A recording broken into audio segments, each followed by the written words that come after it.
This segment is brought to you by Jig Master Jigs. When in doubt, get the jig out. Go to JigMasters.com and use promo code PNF20 and save 20% off your next jig order today. Welcome to the Paddle and Fin Podcast, the Bass Fishing for Noobs segment, where we try to improve our skills as an angler by learning new techniques or improving the ones we already know. I'm your host, Ryan Milford.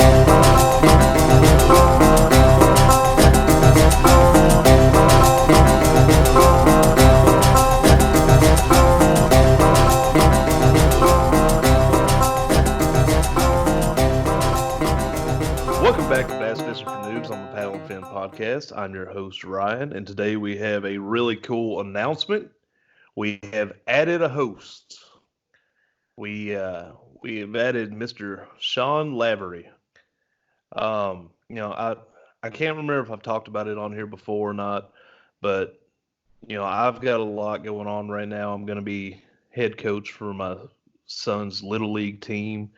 I'm going to be organizing practices and coaching games and all this stuff.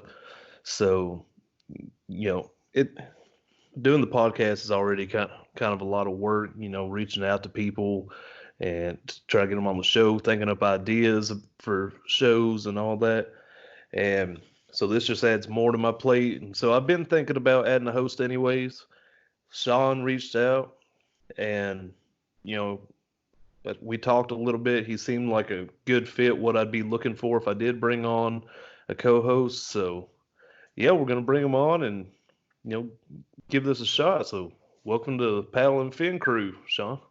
Awesome, man. Thank you so much. I appreciate the opportunity. I'm super excited to be here, man, and can't wait to get started. So, yeah, man, I think it's going to be good. We talked about it off air, but I keep catching a lot of hell about, having to run out and take a piss during an episode of mine. So, we talked about it off air. Now if I have to run to the bathroom, you can fill in for me, so it won't be quite as awful. I got you covered, man. Awesome. Well, why don't you tell us a little bit about yourself? A little bit of your personal life and all that. All right, man. Well, again, my name is Sean Lavery. I'm from York, PA, kind of about halfway between Harrisburg and the Maryland line. I live about 15 minutes from the Susquehanna River, so get a lot of good fishing there. I'm married for almost 20 years now, and I got married pretty young.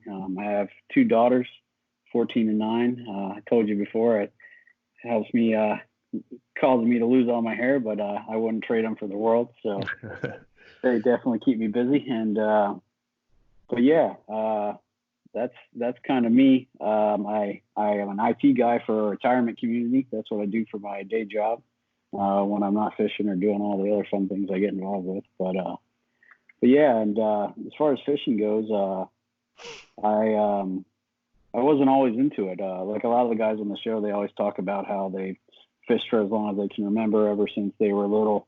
And I was kind of not quite that way. When I was real young, my grandmother took me out a few times, but we never caught anything. No fault of hers. I just, a little kid with a Zebco rod and not really knowing what I was doing. Just didn't have much luck. So I didn't really, I kind of lost interest in it pretty quickly. Didn't have the best attention span then anyway. So I didn't really get into fishing until I met my wife when I was dating her. And her father-in-law said he liked to fish, and I figured a good way to get to know him would be to go out fishing with him. So he asked me to go trout fishing with him, and took me opening day to a spot he knew was stocked pretty well, and I did half decent, and that was all it was. It took me to get me hooked. He had a little bass tractor too, so we'd go out on the river and spend a lot of time going up and down the river catching smallmouth. So that's kind of really when I got into it. Let me say, so basically at that point I was kind of hooked, still not 100% crazy into it like I am now. And that's kind of a little bit of an extra story if we have time. I don't know. I told you a little bit about that, but yeah, we got plenty of time. All right, man. So when I was 39, in June of 2016, I think it was. I actually had a heart attack, and I was just sitting at my job. I got out of a conference call, and all of a sudden I started having this huge weight on my chest, man. And I was like, man, what is going on? I thought I had indigestion or something, so I took some antacids, and it didn't get any better. So I sat there for maybe another 10 minutes, and I was like, this just ain't right. So I drove myself to the one patient first down the street, and I went in there and said, I'm having chest pains. And they took me in the back and put me on the EKG, and they're like, no, you're not having chest pains. You're having a heart attack, brother. So that's crazy. An hour later, I was in surgery getting 2 stents put in my to open up 2 of my arteries. And so, yeah, that really limited me there for a little bit. I was really active in running and volleyball. I usually play volleyball twice a week, and I ran a half marathon and was still running at that point. So I thought I was really healthy, but it turns out that through my family and hereditary stuff, I just had my body doesn't deal well with cholesterol. So I didn't know it at the time. Now I know it. So, I'm on medication and stuff, and I went through rehab and stuff and rebuilt myself back up. But initially I wasn't allowed to do any strenuous activity like running and stuff. So I needed to find something else I could do that was a little more relaxing, a little more of a slower pace.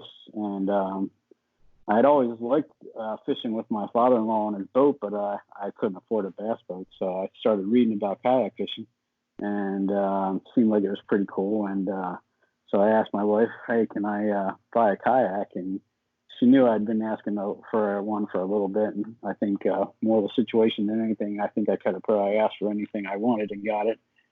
She was just thankful that I was still around, but she said yes. So I went online and didn't really know what I was looking for, and didn't do as much research as I probably should have. But I ended up buying a Tarpon 100, and with a package, came with a PDF and a paddle. And I took that out. The very first time I took it out, I went out with the intention of rolling it just to get used to it. I had taken a class at my local outfitter, a paddling class where they taught you, wet exits and stuff, and just paddling and how to get around basically. So I taken my nice new Tarpon 100 out, and with the intention of rolling it, but I ended up rolling it a little earlier than I wanted to, and so kind of unintentional roll.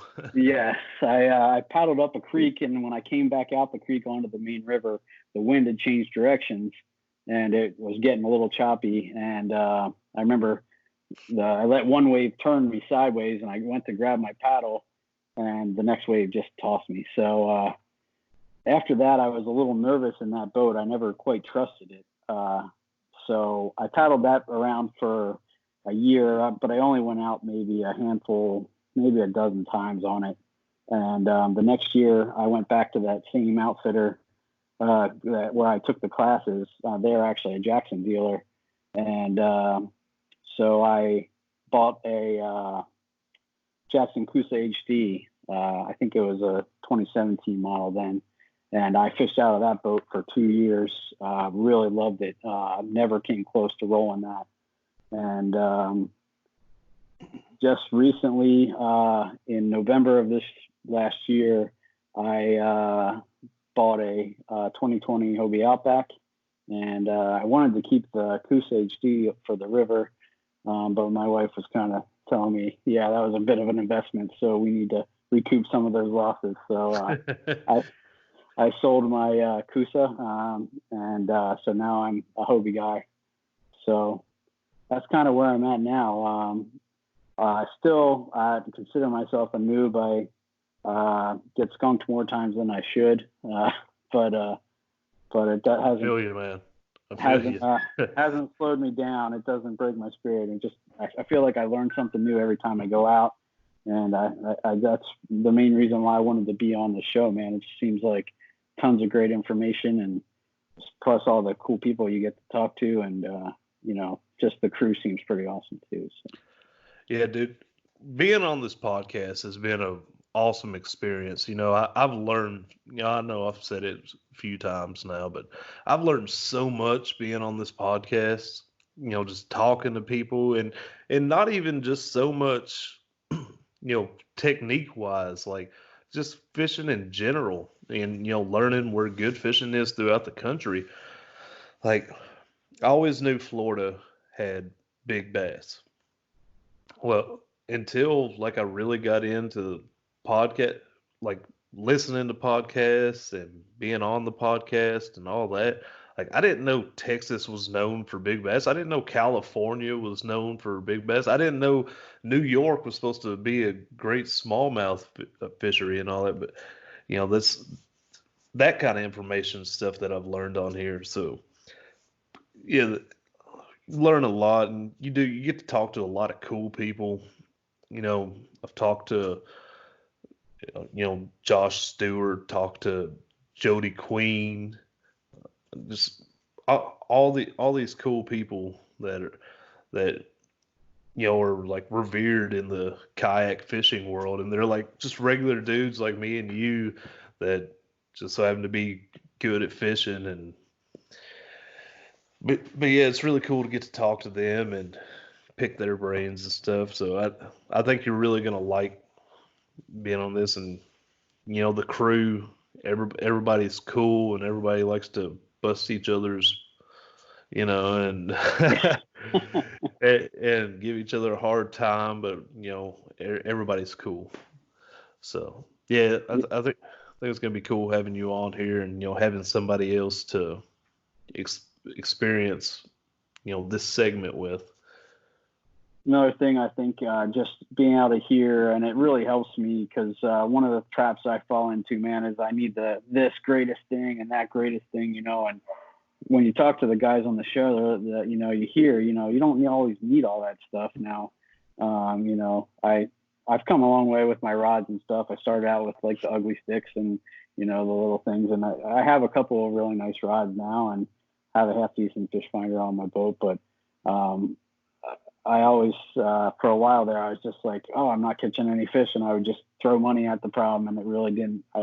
It took me kind of listening to you guys and just hearing what people were saying about, sometimes lures are designed to catch fishermen, not fish, and that kind of thing. So that part has helped me too, and I look forward to learning more about that. But just more, you can watch as many YouTubes and listen to as many podcasts as you want, and but it's just time on the water is really going to help me. But I'm still looking forward to just hearing, new techniques, kind of talking through what I'm doing wrong and that kind of thing. So, yeah. Yeah, and you're exactly right. Like time on the water, I think pretty much everybody that I've talked to about it agrees on that. Time on the water is the best learning experience, the best way to learn. But it does help, talking to people on here and, learning some stuff from them so you can put that to use when you're on the water. So, yeah, it's pretty cool. I was curious, how long have you been listening to Paddle and Fin? I've been listening to the podcast since Brian started with just the original single show, and I listened as they added shows. So yeah, I've been listening to the podcast for a long time. Okay. It really started. My current commute is pretty long, and I was really looking for something to kind of just take the edge off of that. I drive about 50 minutes each way, and so listening to the podcast really helped.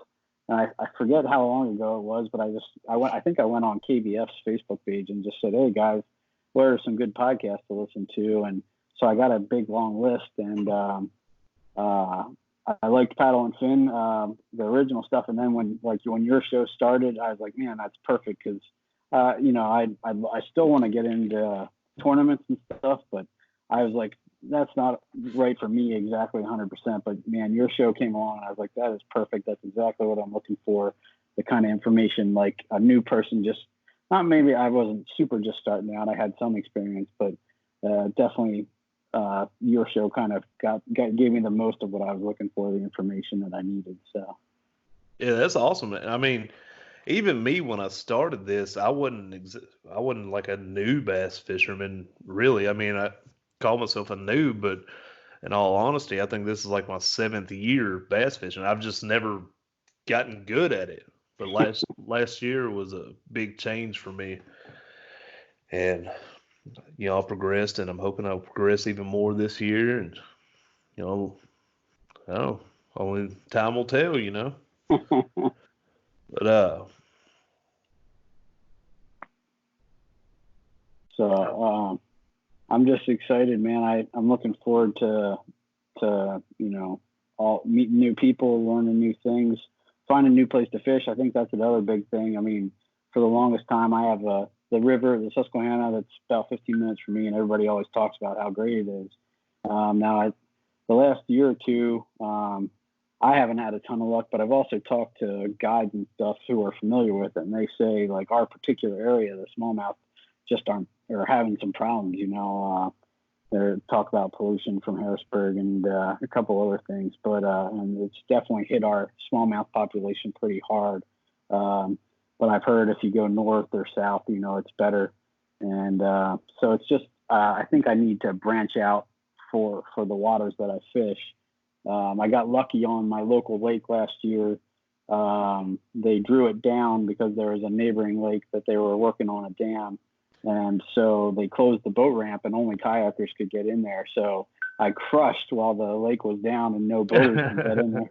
But then as soon as they brought the level back up and the boaters could get back in there, I started, my fish catching went down dramatically. I don't know. The pressure definitely came back. So, but I think one of the things I've learned from listening to you guys is just to broaden your areas a little bit and try new places. And so that's one of my goals for this year is to kind of spread my wings a little bit and move a little further away fishing wise. So now, what do you tend to gravitate more towards, like a lake or a river?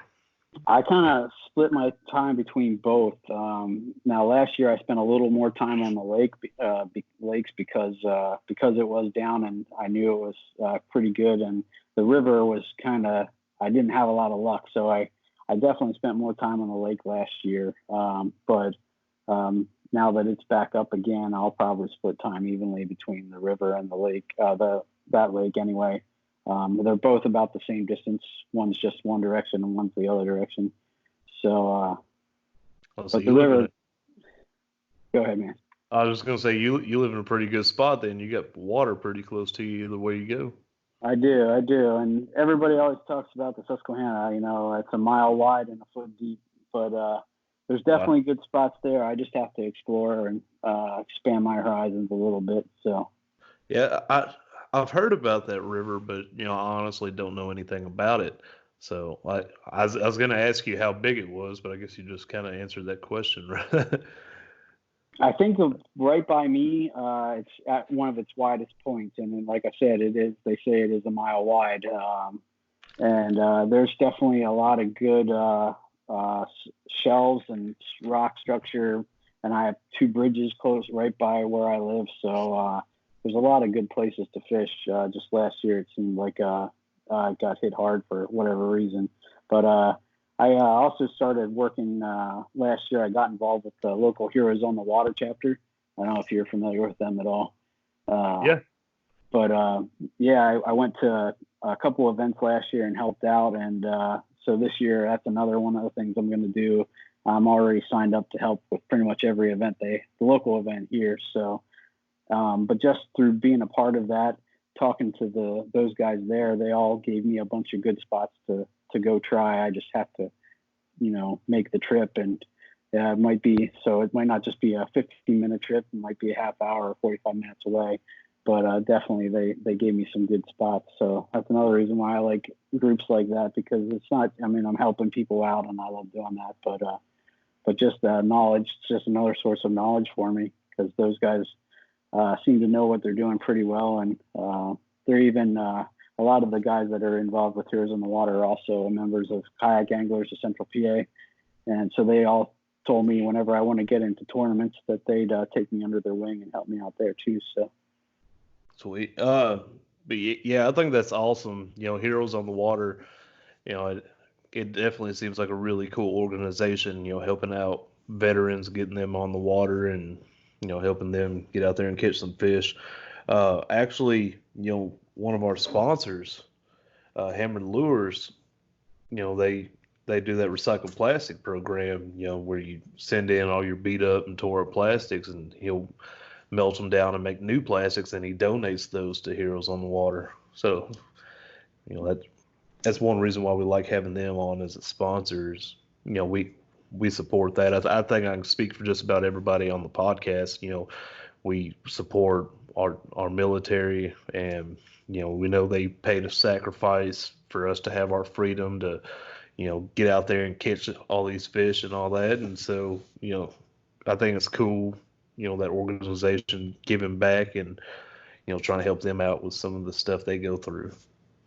Definitely seeing them come out and just get to chill out and just relax and put any troubles they got behind them and just spend a nice relaxing day paddling around. I mean, their families are welcome and stuff too, so they get everybody out on the water. And our local that Kayak Shop that I talk about, they do a lot with them too. They donate the kayaks that they get to use, so it's just a good time, man.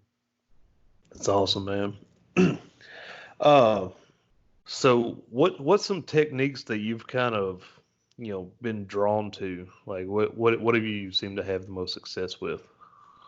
Right now, the thing that if I had to pick one go-to bait, it'd be a Senko wacky rigged. That is what I've had the absolute most luck on. I'm definitely, I think, more of a finesse guy. I've had a little bit of luck on crankbaits and stuff, but I've caught, I bet you, 75% of my fish on wacky rig Senko. I've tried to throw just about everything out there. I mean, I've thrown whopper plopper. I've caught a few on that. I've thrown Ned rig. The first fish I caught on a Ned rig was a carp. I thought I had a huge bass. And I'm like, oh my gosh, this is going to be the best bass ever. And then when I pulled it up, I was like, oh man, it's a carp. But I've thrown chatterbaits, spinnerbaits, swim baits. Some I bought a nice big, what is it? I can't remember the one jointed swim bait. It's like $28. I haven't brought myself to throw it yet because I'm so afraid I'm going to lose it.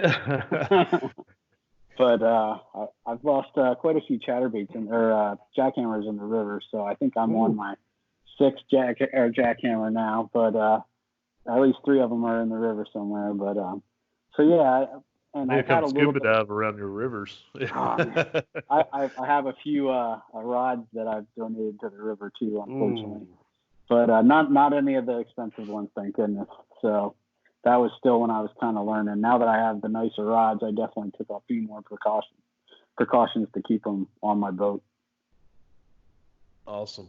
Wacky rig is one thing I'd like to give a little bit of attention to this year. I've never really thrown it. I've tried it a little bit, but it's one of those where, after like 5 minutes, if I ain't getting no action, I kind of set it down and grab a jig.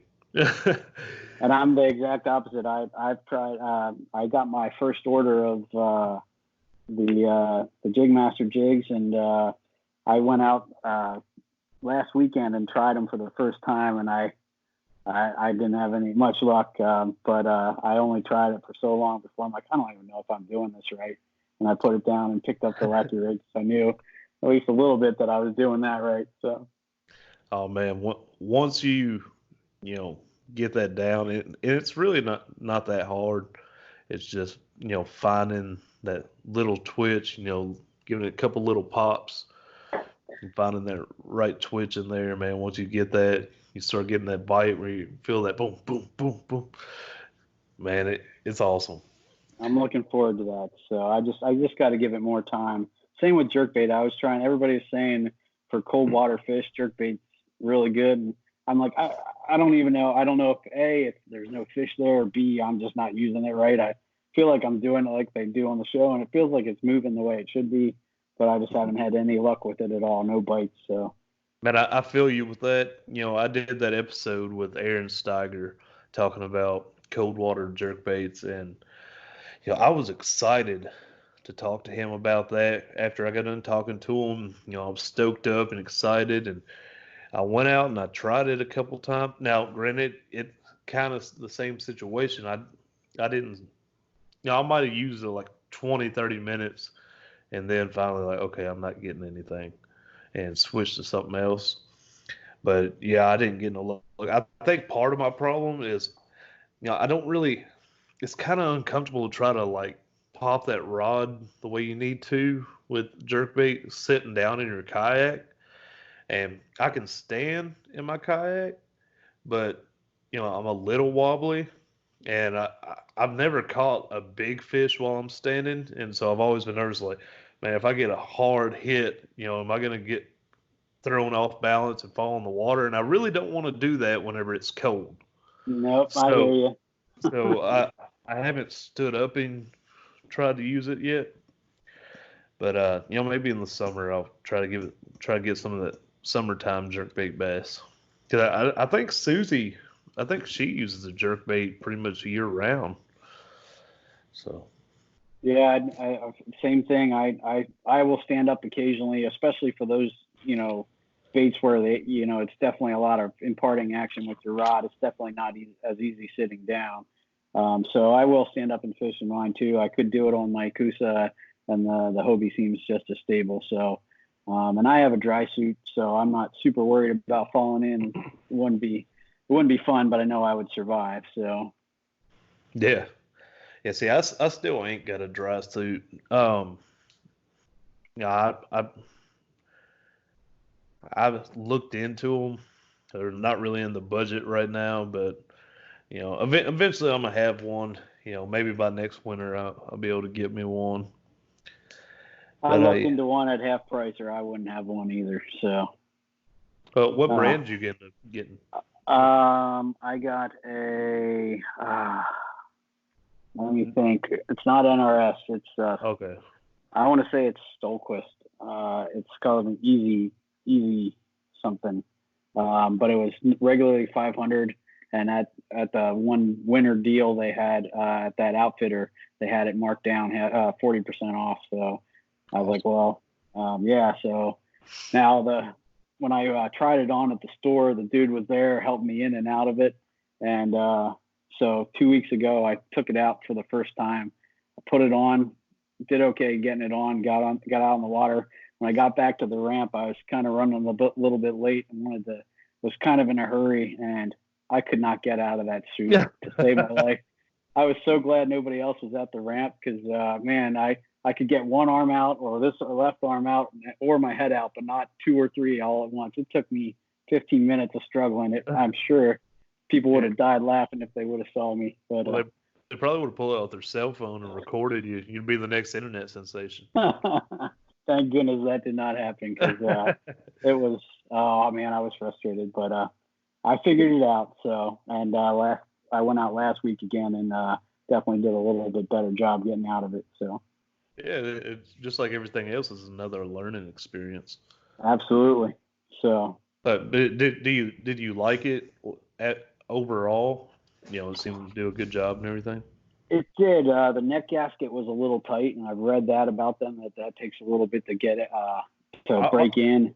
I think most of them do because Brad Hicks, he got one of the NRS dry suits, and he's had issues with that. About it, kind of wanting to choke him there. So I think pretty much all of them do, and it's probably on purpose, to try to keep it watertight. But you do still got to breathe, I guess. Yeah. And it just, I mean, it takes a little getting used to because I feel like I can't turn my head as much. And again, learning experience, I left my watch on, and so it was hard to pull the wrist gasket over my watch. So then the second time I took that off, and so yeah, definitely, like I said, every time I go out, I learn something new. And the last couple of times have been more how to deal with the dry suit than anything. But it's nice being able to just, when I pull up to the ramp, hop out into the water instead of having to, paddle right up and kind of crash into the ramp to get out. So it's nice to be able to get into the water a little bit, but not have to worry about getting wet. So. Well, cool. So let's talk about this a little bit. Up there, yeah, primarily smallmouth you're going for. You go for any largemouth?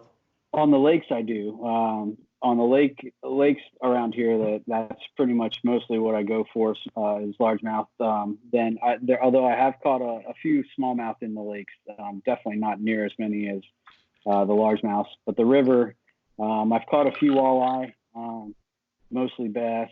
I feel like I could go catch catfish anytime. And supposedly, where we're at, if I wanted to go catfishing, I wouldn't have any problem. And every time I've done that, if I use live bait, use worms, I can catch catfish all day long. But I'm trying to shoot for bass. So I did catch, last year I caught a catfish on a crankbait. I had no clue. Again, I thought, oh man, this is an awesome bass. And then I got it up and there was a big catfish. And I was like, I didn't realize catfish hit crankbaits, but that one did. So. Yeah, within my first couple of years of bass fishing, I'd bought a little John boat with a trolling motor and everything, and me and my buddy and his cousin all went out on this little 14-foot John boat, and his buddy had like never really fished before, and he was using a little Fire Tiger crankbait, and he just had it out while I'm trolling, and he got hit, and it was a catfish. Like really, but yeah, man, I grew up doing the whole, you know, catfish and crappie thing, with live bait. And that's all my dad really ever did until, I got into bass fishing. So now, he kind of likes to fish with me, but he still grumbles whenever we go out. He's like, well, I just want some night crawlers and, I'll go out and catch some fish yeah, and like he will, he'll catch some catfish and all that good stuff. But the way I explain it to him, I got a buddy that does the same thing. He's like, I just want to catch fish. I don't care about anything else. So, a worm or whatever. To me, it's being able to take something made out of metal and plastic and being able to, uh, what's the word I'm looking for? Like being able to trick the fish into thinking that it's something live. That that's what's cool to me. Absolutely, I agree with you 100%, man. That's why I kind of try and leave the worms at home. Now, if I'm taking my daughters out, I sometimes will take live stuff just so I know that they can catch something. If it's just me, I'm pretty much artificial all the way. So. Yeah, with my kids, anytime I take them fishing, it's night crawlers and a bobber, and let them wear out some bluegill. They love that. They'll sit there and just catch them back to back and all that. So I'll probably be doing a lot of bluegill fishing this year too, because you've probably heard me on here. I got my daughter her first kayak, so she's 10, pretty close to your girl's age. Um, but yeah, I'm gonna get her out there with me, and we're gonna, I'm gonna fish with her some, and hopefully we get on some, and we'll start her out easy. All she's ever done is bluegill fish so far, and she's never fished from a kayak. So I'm probably gonna be bluegill fishing with her. I'm probably gonna be more helping her than I am fishing for myself. But you know, she's still kind of iffy about taking a fish, like grabbing a fish and taking it off the hook and all that, and putting a worm on a hook. I'm gonna get her out that girly girl stuff. But yeah, neither of my girls are really girly girls. And I started my oldest daughter last year. They both have kayaks too, cheap little ones, nothing crazy. But I took them out of the lake. I took my oldest one out of the lake a few times actually, and actually had her throwing around the Senko. But she spent more time chucking it up in the trees and on the bank and stuff. So that's what I'm worried about right there. But it wasn't too bad, and I was giving her a little crap about fish not growing in trees, But yeah, I was happy just to have them go out. And one of the things I like to do in the summer, I spend a week as a camp counselor at a Christian camp up in the Poconos, northern PA. And one of my favorite things about that place is it's a private lake, no pressure. So that is where I caught my first frogfish. That is where I caught my first whopper popper fish. Because, man, I feel like you could throw anything in there and you're going to get bit. And so this past year, my daughter caught huge bass up there on Senko's too. So that was her first real experience of, actually catching big bass. And so I feel like it was a good opportunity to get her hooked on it. And as well as the other kids. That was the first year. I've been going there for 7 years now as a counselor. And last year was the first year I did fishing as an activity because I didn't think the kids would be into it. But I brought probably 12 rods with me, and I didn't get to fish a lot because I had kids fighting over the rods to catch. So it was definitely a cool experience, and they loved it, man. So I'm looking forward to doing that again this year. Yeah, dude, that sounds awesome. Like I'd love to be a part of that, especially for the fishing side of it, just, getting kids into fishing. I feel like, with my kids personally, I really want to share that passion I have for fishing with them. And so, yeah, it'd be pretty awesome, like a whole group of kids, getting into it. And those kids might go back to their parents and be like, look, I caught this fish. I want to go fishing again. And, that gets the parents into fishing and all. So, you might have created a whole new generation of fishermen right there. So that's pretty cool. Yeah. Anytime I can do that, man, I look forward to it. I love, I love it when I stop at the, getting my boat off at the ramp and somebody will come up to me and be like, hey, is that, let me check out your kayak. And I'll, even if I'm running late, I'll be like, yeah, come on down, man. I'll show it to you. And I love just, getting people excited and, building the sport. So again, that's another reason why I wanted to be on here because I feel like it's just another opportunity to do that. So. Yeah. I remember when a bunch of us met up at Del Hollow back in the fall. We were fishing around the marina quite a bit. There's a lot of grass down on the bottom, beside all around the marina. And this dude in this big old, probably, one of those big old like wake boats, I think it is. Probably a $80,000 to $100,000 boat. Dude goes by, and I'm actually standing and fishing, and he goes like he's just going slow coming out of the marina, and he looks over at me. He's like, hey man, I really like your setup there. It's pretty cool. And I'm like, thanks. And I'm sitting there thinking like, I got the cheapest, crappiest kayak out of all of us. Yeah, but that is pretty cool. This dude in this big, expensive boat complimenting me and my little kayak. But yeah, man. So what's your personal best, like largemouth and smallmouth? I'm curious. Now, I hadn't really started measuring until last year, and so I didn't carry a scale with me either until just recently. So I only have lengths. I have a 21-inch largemouth that I caught last year. That was I don't know what the weight it was. If I had to guess, I'd say somewhere 3-4 range. I'm not sure. 21. I mean, I don't know how your largemouth there are up there, but my personal best is a 21-inch, and it was 5.69 pounds. Okay. So I don't want to make it bigger than it is. But well, it does vary.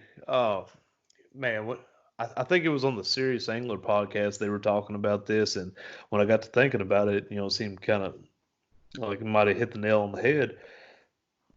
Up north, I watch a lot of YouTube videos.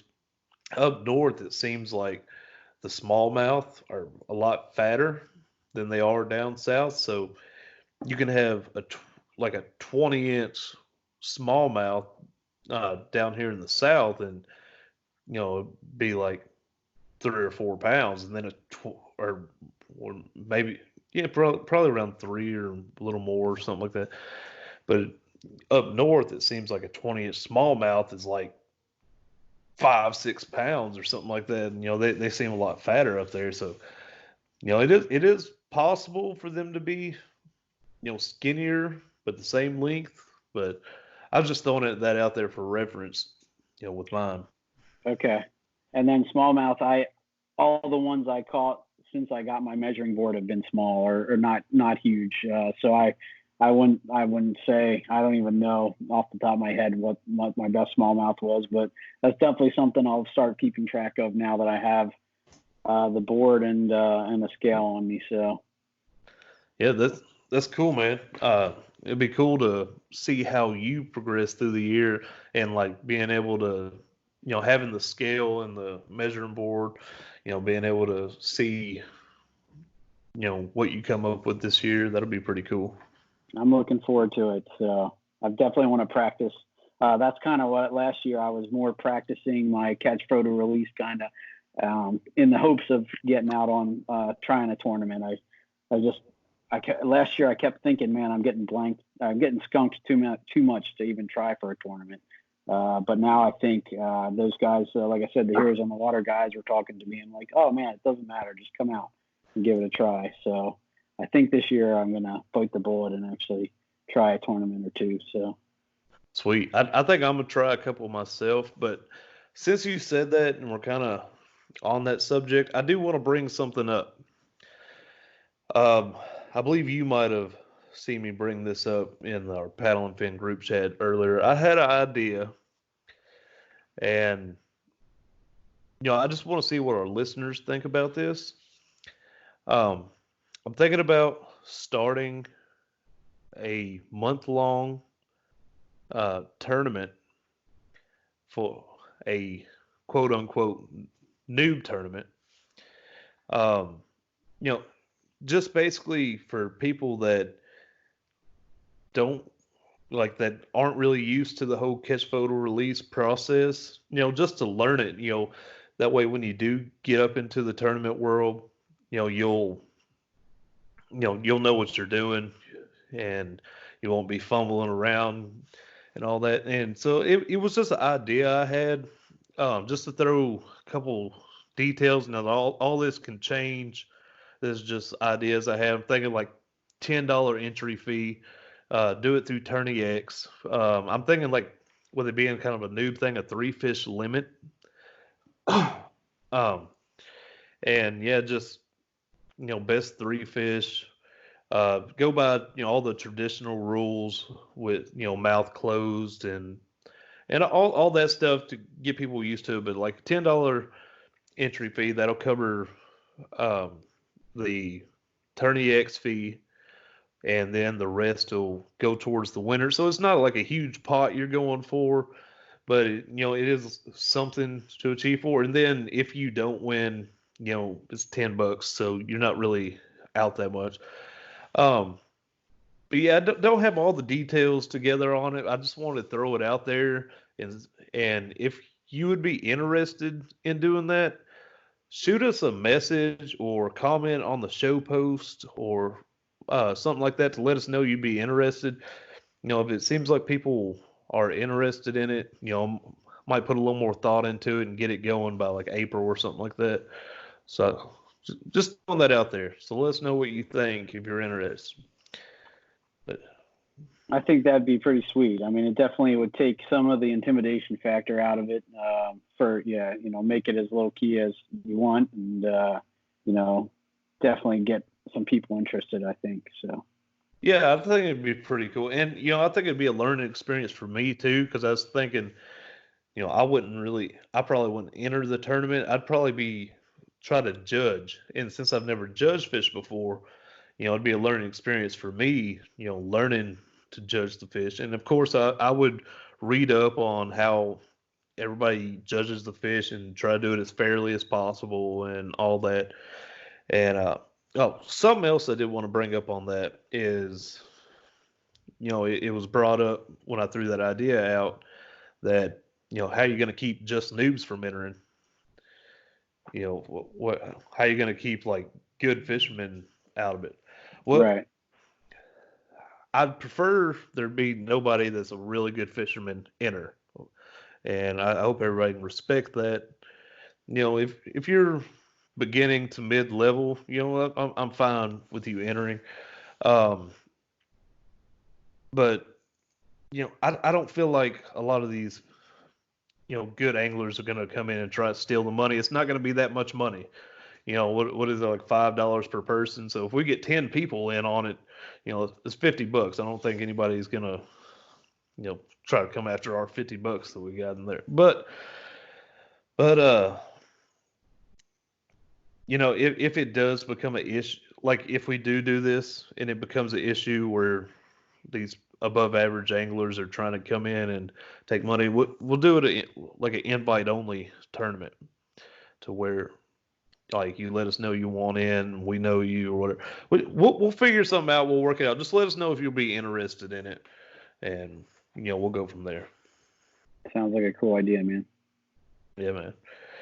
Uh, so yeah, man. I feel like we've gotten to know you pretty well tonight. Is there anything you wanted to add or anything before we wrap it up?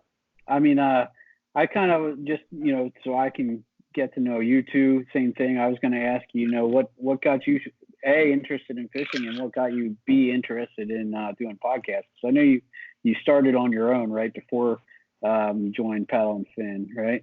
Yeah. I did. I think like 3 episodes of my own podcast before, Brian and Brad and Josh, hit me up and asked me to take what I was doing and just move it over here to Paddle and Fin. But I'm one of those.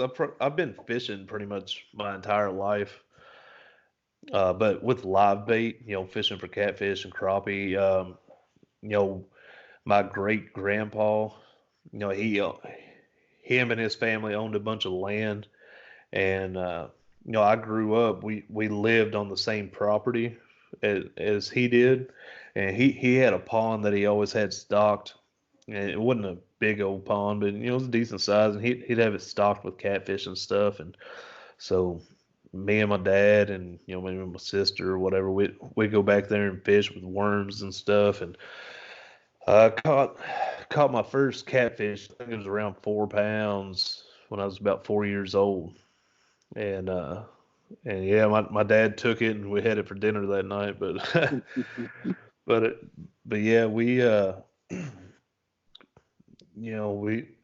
pretty much we I wasn't fishing all the time, but I'd fish every now and then. Then when my parents divorced and my dad remarried my stepmom, we were living in Franklin, Kentucky there for a while. And we were living like in the middle of town. We were like a block away from the courthouse, from the square. So there wasn't a whole lot of waters around there, but just outside of town there was a little pay lake. And so we would go there quite a bit and catfish and stuff and stay in it. And then my dad bought a boat when I was a teenager and we'd fish. But yeah, long story short, I guess I done made it a long story, but did a lot of live bait fishing growing up. When I was, let's see, it wasn't long after I got married. I was probably 24, I guess. I had to go to night shift. I was on night shift, and me and a buddy carpooled together. Well, I actually met him after I went to night shift, and we lived close together. We started carpooling together. Um, we got to talking about fishing and stuff, and he was a big bass fisherman. He had a boat and everything, and he, one Friday morning we got off work. That's our weekend. Both of our wives were at work for Friday during the day, and he was like, "Let's go fishing." I was like, "Yeah, let's go." And I didn't have a truck at the time. I don't believe. No, I was driving a car at the time, and he didn't have a truck. They used his wife's SUV to pull the boat. Well, she was gone at work, so didn't have that. So he invited another guy that he knew to come who had a truck, and we went out to Tim's Ford Lake, and they were bass fishing, and I was trying to bass fish. I'd never done it before with artificial lures, and I didn't catch anything, but I was like, it's cool. And, I just kind of grew from that. I started working with this other guy and, got talking to him about fishing. And that's when I really started trying it out and getting into it. And yeah, just grew from that. It's probably like a whole year or longer before I actually caught a fish or caught a bass. But, I was giving it a try. But yeah, that original buddy that's got a boat, he had kayaks too, and I had he had said something to me before, like we should take the kayaks out sometime. And at the time, I was like, why would you want to take kayaks out? You have a boat. Why would we go out and do, you know, physical labor to get around when you got a boat where we can just go? And he kept saying something to me about it, and finally I was like, you know what? All right, I'll go. But we never ended up going. I wish we would have ended up going then, because I probably would have fell in love with it the way I did, way I have now. But I actually didn't get into it till, it's been about almost 2 years now that I've been in a kayak. A bunch of work buddies kind of got into it and invited me out one day. We went out, so I used my buddy's wife's kayak, and I loved it. And he had the same kayak. He's a bigger dude. He's like 6'2", 6'3", real tall dude in a little 10-foot Pelican, and he wasn't very comfortable, so he wanted to upgrade. He had only had that Pelican about a month, so I ended up buying it from him so he could buy something bigger. And yeah, it just went from there, man. Cool. Yeah, I think that's kind of how I got started with the kayaks. I kept thinking, I really liked going out on my father-in-law's boat, but just it only worked out that we'd only get to go a few times, and I'm like, man, I got to do something to get out on the water, and I know I can't swing a boat, so the kayak just made sense, and I'm so glad I did. I was telling you guys yesterday, I look back now, and I mean, I grew up a half mile from the river where I lived when I was young, and I just look back now at how many years, if I could have started fishing back then, who knows how good I'd be now.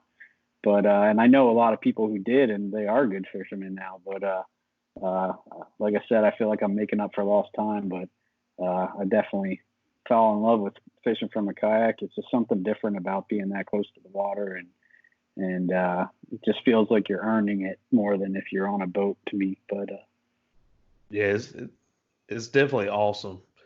I love kayak fishing. I'll still get in the boat every now and then. My dad's got a Triton aluminum boat that I'll go out with him on every now and then. I went out a few times over the winter, just because it's a little easier to get out on that than it is a kayak and dripping water on you from the paddle and stuff. But yeah, I love the kayak. I do get to go every once in a while. Every summer we go down with my in-laws, usually to Bethany Beach area, and we'll go to like the inlet down there. So I've done some flounder fishing and stuff down there. Last year was the first year I really did well at that. I read up on it, did some more research before I went down. And last year we actually crushed them. Prior to last year I had never caught a keeper flounder, and last year I caught 4 on our trip. So I was psyched. 4 keepers plus I don't even know how many that we got just threw back. But yeah, it was fun. So I'm not going to turn down any kind of fishing. So yeah, I feel you. Hey, any day out on the water is a good day, right? Absolutely. Regardless of what you're fishing for. Right. Hey, I was actually wanting to try that magnet fishing just to see what I come. You know what I'm talking about, like a heavy duty magnet you throw out there, see what I come up with. Until I heard that story about. Actually, I think it was just the other day I heard it. Somebody pulled up a live grenade. Oh my gosh. I was like, I don't know if I want to try this. Like yeah, that's a little scary. They had called the police and everything. They brought out the bomb squad. They said they had to detonate it there because it wasn't safe to transport it. So Interesting. they had to make sure the area was clean or clear. I guess there was like a open area where there wasn't no like maybe grass or something. And yeah, they had to pull the pin, throw it, and detonate it. Oh man, that's crazy. That reminds me of when I went to a If I Heroes pull on up the a Water. grenade, Go ahead. no, go ahead, go ahead. I was gonna say I went to a Heroes on the Water event up in Harrisburg, and up in Harrisburg there's like bridges everywhere. There's one stretch of river where there's like 5 bridges in a row, and so they're like, I'll just go paddle around a little bit, check out the area. So I'm paddling around, and under this one bridge, I found a bike, and then I went like 20 feet. I found a scooter. I went 20 more feet. There's golf clubs. I think people steal stuff and then just run across the bridge and chuck it if they think they're going to get caught, because there was so much crap right along that bridge. And it looked like a nice bike and a nice scooter. So Just take it home. no, I was like, how am I going to get that bike up on my kayak? So I left it down there. But it was like in a 2 feet of water, so I could have had it if I wanted it. But. That is kind of weird that you say that, because one of the videos I watched that kind of made me think about wanting to get into the magnet fishing. Dude pulled like a scooter out of the water with one of those. Yeah. I'm sure it'd be interesting, some of the things you can pull out of there, man. Yeah. I mean, probably mostly just going to be like hooks and stuff like that, but every now and then you're probably going to find something cool. Oh, yeah. So I've thought about it, just tying them to your kayak, throw them out, and just go along fishing, and every now and then check them, see if they got anything on them. Yeah. It probably sounds better than it really be. It'll probably get caught up on everything under there and hang you up, and then you got to go back and untangle it. I don't know. I might invest in one eventually. Probably be fun. All right, man. Well, got anything else to add before we wrap it up? Dude, I think we're good for tonight, man. But I just wanted to say thanks again, man. And I'm looking forward to lots of more conversations and learning a ton. So I appreciate the opportunity, man. Yeah, man. I think it's going to be good having you on here. You sound like the perfect candidate. You've been fishing for a little bit, but you've had your struggles, just like I have, and a lot of the listeners of the segment have. So I think you're going to be really relatable to everybody, and so I think it's going to be pretty cool. I'm excited to see what the future has in store for Bass Fishing for Noobs. Awesome, dude. So. All right. Well, one thing we will have to talk about is our outro, because I've been catching a little bit of hell about the outro I came up with. What, the feel the burn thing? I think that's all right. You like it? Well, I've kind of been thinking about, like, maybe it'd sound better as like when you get burned, come here to learn. There you go. Does that sound a little better? That sounds a little better. Doesn't sound quite so much like the presidential candidate. Well, since this is your first episode, do you want to have the honor of taking us out then? All right. So what is it? It's when you get burned, come here to learn. Yeah. All right, dude. All right, let's go. All right. So thank you guys for tuning in to the Bass and Fishing for Noobs podcast. And hey, when you get burned, come here to learn. Later, everybody. All right. Thanks, man. Go check out the website, guys. Paddle, the letter N and fin.com. Also check out YouTube, youtube.com/paddle and fin. If you got a question, comment, want to hear from a future guest, feel free to email us at paddle, the letter N and fin @gmail.com. Don't forget to follow us on social media. We're doing giveaways, announcements, things like that at Facebook and Instagram at paddle and fin. Shout out to our show supporters, Rocktown Adventures, Loveland Canoe and Kayak, Hammered Lures, Fish Mob Lures, TRC Covers, Ketch Products. Go to KetchProducts.com. You could put the paddle and fin logo right on your catch board. Don't forget to go over and pick up your JigMasters Jigs. Use promo code PNF20 and save 20% today. Don't forget to rate and review the podcast on whatever platform you're listening to. It helps grow the audience, helps others find our podcast. So please drop a 5-star rating in on the podcast platform you're listening on. Don't forget about the recycled plastics program, you guys. Take your used plastic baits, put them in an envelope, mail them to the address in the show notes. Our man Eric Richards at Hammered Lures melts those down, makes new baits, and donates them to various chapters of Heroes on the Water.